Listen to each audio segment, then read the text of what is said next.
వినాయకుడికి మహాభారతానికి సంబంధం ఏంటి? చదువు ప్రస్తావన వస్తే ముందుగా వినాయకుడికి ఎందుకు పూజిస్తారు? అసలు వినాయకుడికి ఒక్క దంతమే ఎందుకు ఉంటుంది? ఇంట్రెస్టింగ్గా ఉంటుంది. మీకు తెలియాల్సిన విషయాలు చాలా చెప్తాను. ఈ వీడియోని చివరి వరకు చూడండి.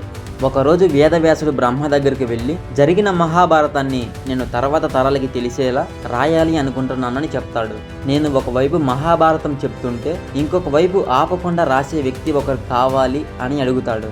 దానికి బ్రహ్మ వెంటనే వినాయకుడి దగ్గరకు వెళ్ళు, ఆయన మాత్రమే నీకు సహాయం చేయగలడు అని చెప్తాడు.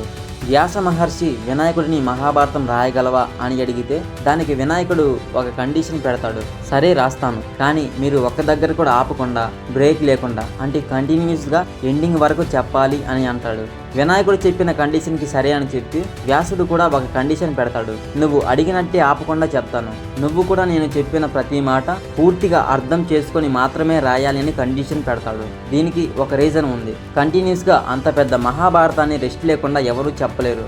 అందుకే వ్యాసుడు తెలివిగా మధ్యలో చాలా కష్టమైన పదాలు వాడారు. వాటిని అర్థం చేసుకొని రాయడానికి వినాయకుడికి కొంచెం టైం పట్టేది.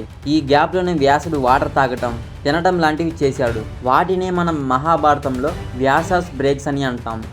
ఒరిజినల్ మహాభారతం టెక్స్ట్ ఎంత పెద్దది అంటే వినాయకుడు మొత్తం మహాభారతాన్ని రాయడానికి 3 సంవత్సరాలు పట్టింది. అది రాసే టైంలో వినాయకుడి చేతిలో ఉన్న పెన్ను విరిగిపోయింది.